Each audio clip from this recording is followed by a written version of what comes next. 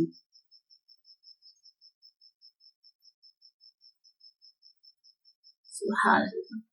یہ جو جن کو کلمہ توحید کی، جن کے پاس ایمان کی طاقت ہوگی، جن کے پاس ایمان کی دولت ہوگی، ان کے لیے اللہ پاک فرما رہے ہیں کہ اگر یہ آیت آخرت کے متعلق ہے تو اس کا معنی یوں ہوگا کہ ان کی رہنمائی ایسی جنت کی جانب کی گئی جہاں فرشتے مبارکباد پیش کریں گے اور وہ خود بھی اللہ کی حمد و ثنا بیان کرتے رہیں گے۔ سبحان اللہ۔ پھر وہ لوگ ہیں جنہیں اللہ کی ہدایت دی گئی۔ اللہ تعالیٰ ہم سب کے لیے ہدایت کے فیصلے کریں۔ اللہ تعالیٰ ہم سب کے لیے ہدایت کے فیصلے فرما دے۔ اللہ ہم سب کے لیے ہدایت کے فیصلے فرما۔ آمین ثم آمین۔ ان الذین کفروا ویصدون بے شک وہ لوگ جو کافر ہیں اور روکتے ہیں عن سبیل اللہ والمسجد الحرام اللہ کی راہ سے اور مسجد حرام سے، الذی جعلناہ للناس جسے بنایا ہم نے سب انسانوں کے لیے، سواء الآکف فیہ والبادی برابر ہے مقامی لوگ اس میں اور باہر سے آنے والے بھی۔ وَمَن يُرِدْ فِيهِ بِإِلْحَادٍ اور جو شخص بھی ارادہ کرے گا اسی میں راستے سے ہٹ کر، وَمَن يُرِدْ فِيهِ بِإِلْحَادٍ اور جو شخص بھی ارادہ کرے گا اس میں راستے سے ہٹ کر، بِظُلْمٍ نُذِقْهُ کسی قسم کے ظلم کا چکھائیں گے ہم اسے مزہ، من عذاب علیم دردناک عذاب کا۔ بلا شبہ جو لوگ کافر ہیں اور لوگوں کو اللہ کی راہ سے اور مسجد حرام سے روکتے ہیں، جس میں ہم نے وہاں کے باشندوں اور باہر سے آنے والوں کے لیے برابر کے حقوق رکھے ہیں، اور جو کوئی از راہ ظلم مسجد حرام میں کچھ بھی اختیار کرے ایسے لوگوں کو ہم المناک عذاب چکھائیں گے۔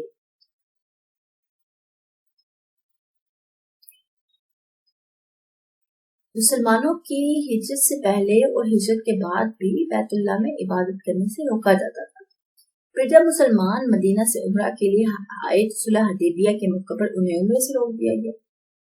تو اللہ پاک اس کے بارے میں یہ حدیث اللہ پاک اس کے بارے میں فرماتے ہیں کہ آئے اور اللہ پاک نیکسٹ فرمانا ہے کہ اگر مسجد حرام سے مراد خاص بیت اللہ ہو اور حقوق سے مراد حقوق عبادت ہو تو اس کا معنی یہ ہوگا کہ کسی کو بھی بیت اللہ میں عبادت سے نہ روکا جائے، کیونکہ سب کے حقوق اس میں برابر ہیں۔ اگر اس سے مراد پورا حرم ہے، جیسے کہ قرآن کریم میں خود کئی دفعہ پورے حرم کو مسجد حرام کہا گیا ہے، تو اس کا معنی ہوگا کہ حقوق برابر ہوں گے، کوئی انہیں ذاتی جائیداد نہ بنا لے اور حج کو ذاتی منافع خوری کا ذریعہ بھی نہ بنا لے۔ اچھا، تو حرم میں، مسجد حرم میں جو کافر جیسے مسلمانوں کو روکا کرتے تھے، تو اس میں اللہ پاک نے فرمایا جو اس طرح کرے گا تو اس کے لیے دردناک عذاب ہے، کیونکہ خانہ کعبہ یا مسجد حرام جو ہے، حرم شریف جو ہے، تو حرم شریف تو سب کے لیے برابر ہے، سب انسانوں کے لیے اللہ نے اس کو بنایا ہے اور سب انسانوں کے لیے برابر ہے، مقامی لوگوں کے لیے بھی اور باہر سے آنے والوں کے لیے بھی، اور جو بھی شخص اللہ کے گھر میں جاتا ہے تو ان سب کے لیے یہ برابر ہے۔ ساتھ دیکھتے ہیں وَإِذْ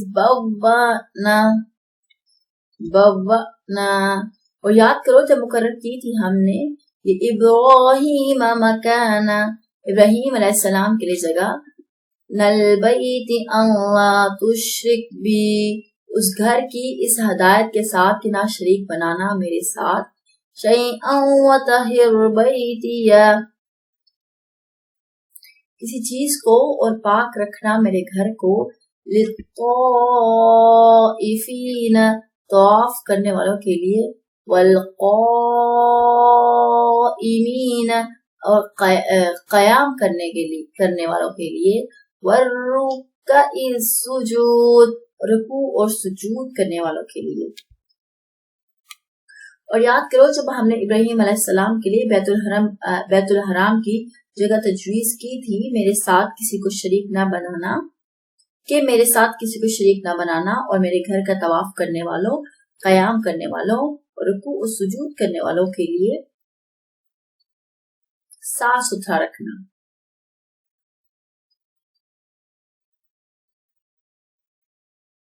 ٹھیک ہے، یہ گھر کو اللہ تعالیٰ نے حضرت ابراہیم علیہ السلام کے لیے جگہ مقرر کی تھی، اور اللہ پاک نے کہا تھا کہ اس گھر کو پاک اور صاف رکھنا ہے، ان لوگوں کے لیے جو طواف کرتے ہیں، ان لوگوں کے لیے جو قیام کرتے ہیں، ان لوگوں کے لیے جو رکوع سجود کرتے ہیں، اللہ پاک نے حضرت ابراہیم علیہ السلام کو ہدایت دی تھی۔ اور ماشاءاللہ آج بھی جو حرم شریف ہے اللہ پاک نے وہ پاک ہے، وہ صاف ہے، اور طواف کرنے والوں کے لیے اور قیام کرنے والوں کے لیے، رکوع سجود کرنے والوں کے لیے وہ حرم شریف اسی چیز کے لیے اللہ پاک نے بنایا تھا۔ یہ حضرت ابراہیم علیہ السلام نے کے لیے اللہ پاک نے جگہ مقرر کی تھی۔ وَأَذِّن فِي النَّاسِ بِالْحَجِّ يَأْتُوكَ، اور اعلان کر دو انسانوں میں حج کا، آئیں گے وہ تمہارے پاس، رِجَالًا پیدل چل کر، وَعَلَى كُلِّ ضَامِرٍ، اور دبلے دبلے اونٹوں پر، یَأْتِینَ جو چلے آ رہے ہوں گے، مِن كُلِّ فَجٍّ عَمِیقٍ تمام دور دراز راستوں سے۔ نیز یہ کہ لوگوں میں حج کا عام اعلان کر دو کہ وہ تمہارے پاس ہر دور دراز مقامات سے پیدل اور شدید بدن کے اونٹوں پر سوار ہو کر آئیں۔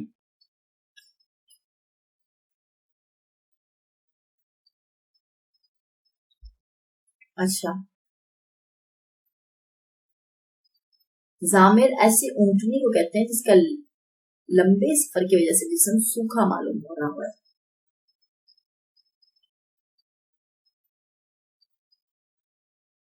حضرت ابراہیم علیہ السلام کو اللہ پاک نے جب حکم دیا گھر بنانے کا، تو حضرت ابراہیم علیہ السلام نے اور اسماعیل علیہ السلام ان کے جو بیٹے تھے، ان دونوں نے مل کے گھر بنایا، اللہ کا گھر تعمیر کیا، خانہ کعبہ کو تعمیر کیا اللہ کے حکم سے۔ پھر اللہ پاک نے حضرت ابراہیم علیہ السلام کو حکم دیا کہ اب آپ لوگوں کو بتائیں، اب آپ لوگوں میں اعلان کر دیں کہ وہ حج کے لیں۔ تو حضرت ابراہیم علیہ السلام پریشان ہوئے، کہنے لگے میں کس طرح سے سب لوگوں کو میں بتاؤں؟ اللہ پاک نے فرمایا کہ آپ لوگوں کو بتائیں، میں آپ کے ساتھ ہوں۔ پھر اللہ پاک نے پھر حضرت ابراہیم علیہ السلام نے لوگوں کو کہا، حج کا کہا تو حج کی دعوت دی، تو اللہ پاک نے ان سب کے دلوں میں ایسے ڈال دیا کہ اللہ پاک یہاں پہ بھی فرما رہے ہیں کہ جب آپ اعلان کریں گے حج میں تو وہ تمہارے پاس پیدل بھی چل کے آئیں گے، کوئی دور دراز سے اونٹوں پہ بھی چل کے آئیں گے، دور دراز کے راستوں سے بھی آئیں گے. تو آج بھی خانہ کعبہ اس طرح کی چیز ہے، اس طرح کی جگہ ہے جہاں پہ بہت سے لوگ آتے ہیں، حج کے لیے آتے ہیں، کوئی پیدل چل کے آتا ہے، کوئی اونٹوں پہ آتا ہے، کوئی مقامی لوگ ہیں، کوئی باہر سے آتے ہیں، کوئی دور دراز سے آتے ہیں. تو اس وقت تو اونٹوں پہ چل کے آتا تھا، اب تو بڑا فاسٹ دور ہے، ٹیکنالوجی نے بہت ترقی کر لی ہے، تو اب تو ایروپلین کے جہاز کا سسٹم، تو بائی ایئر ہی بہت سے لوگ جاتے ہیں. تو یہ اللہ پاک پہلے ہی فرما دے، 1400 سال پہلے ہی اللہ پاک نے فرما دیا کہ لوگ آئیں گے، کس طرح حج کے لیے لوگ آئیں گے یہاں پہ.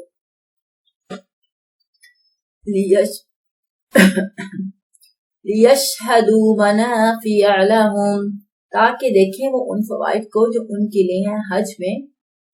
وَيَذْكُرُوا اسْمَ اللَّهِ فِي أَيَّامٍ مَّعْلُومَاتٍ، اور لے اللہ کا نام چند مقررہ دنوں میں. عَلَىٰ مَا رَزَقَهُمْ، ان جانوروں پر جو بخشے ہیں اللہ نے انہیں.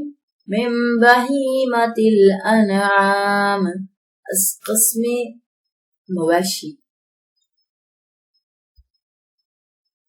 فَقُولُوا مِنْهَا وَأَطْعِمُوا، پھر کھاؤ تم خود بھی اس میں سے اور کھلاؤ. البائس الفقیر، بھوک کے مارے محتاجوں کو بھی. اچھا، تاکہ لوگ وہ فائدے مشاہدہ کریں جو یہاں ان کے لیے رکھے گئے ہیں، اور جو جانور ہم نے انہیں عطا کیے ہیں ان پر مقرر دنوں میں اللہ کا نام لیں اور ذبح کریں، اور پھر انہیں خود بھی کھائیں اور تنگدست محتاجوں کو بھی کھلائیں. اچھا، اس کے اندر اللہ پاک کیا فرما رہے ہیں کہ حج کے فوائد اللہ پاک بتا رہے ہیں. حج کے بے شمار فوائد ہیں. مثلا نمبر 1، جیسے مسلمانوں کو ایک مرکز میسر آ گیا جہاں سال میں کم از کم ایک دفعہ عالم اسلام کی اہم شخصیات بھی جمع ہوتی ہیں اور امت مسلمہ کی اہم شخصیات بھی جمع ہو اور امت مسلمہ کی رہنمائی کر سکیں. نمبر 2، اس حج کی وجہ سے مکہ عالمی منڈی بن گیا.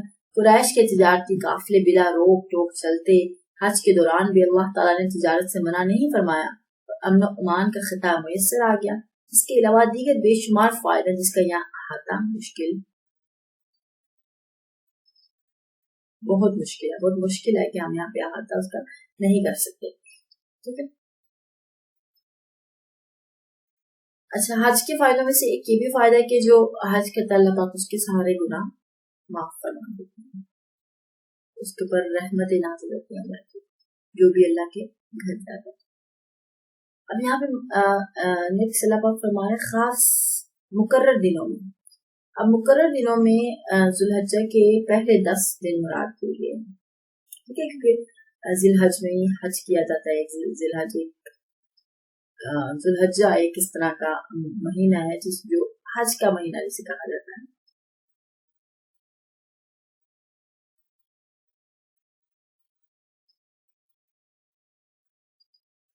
اب یوم النحر یعنی 10 ذوالحجہ سے 13 ذوالحجہ کی صلاۃ اثر تک ہے، جن اوقات میں عید الاضحیٰ کی قربانی کرنا درست ہوتا ہے.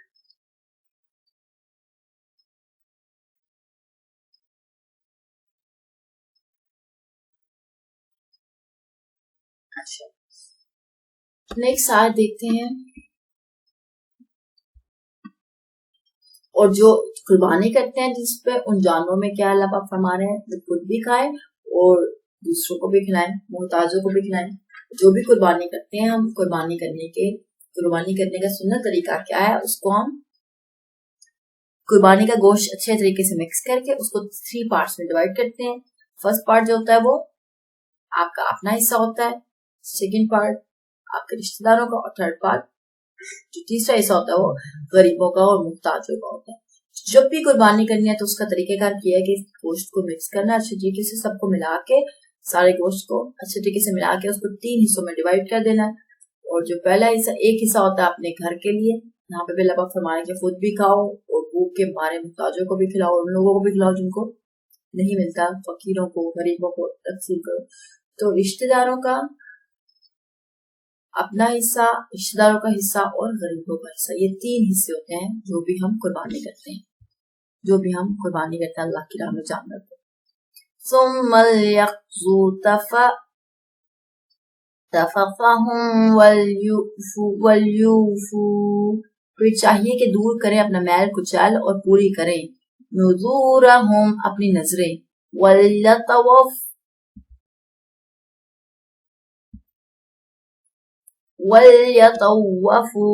اور طواف کریں بالبیت العتیق اس قدیم گھر کا.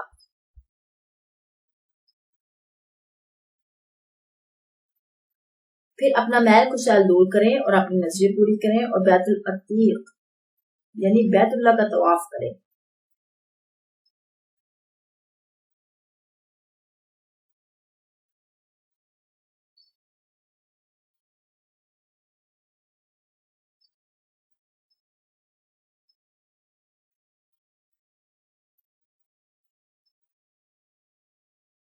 کہا جاتا ہے کیونکہ یہ گھر کسی کی ملکیت نہیں ہے اس لیے اسے بیت العتیق کہا گیا ہے، اس لیے کہ وہ فساد سے بچا ہے. ٹھیک ہے، بیت اللہ کا طواف کریں، ایک حج کا ایک پروسیجر،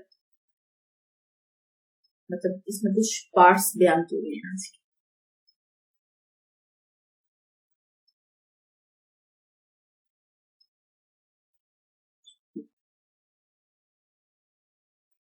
چلیے آیت نمبر 29 تک ہم نے کر لیا ہے. انشاءاللہ اگلی ویڈیو میں ملاقات کرتے ہیں، آیت نمبر 30 سے سٹارٹ کریں گے. تب تک کے لیے اپنا بہت سا خیال رکھیے گا، دعاؤں میں یاد رکھیے گا. But don't forget to subscribe کرنا مت بھولے گا اور بیل آئیکن پہ کلک کر دیجیے گا. اور جہاں تک کہ محسوس ہو سکے اللہ کا پیغام آپ سب کو پہنچا دیجیے گا، کیونکہ نبی کریم صلی اللہ علیہ وسلم آخری نبی ہیں اور ان کے بعد جو یہ پیغام ہے قرآن پاک کا پہنچانا ہماری اور آپ سب کی ذمہ داری ہے. دعاؤں میں یاد رکھیے گا، اپنا بہت سا خیال رکھیے گا. ٹیک کیئر، اللہ حافظ.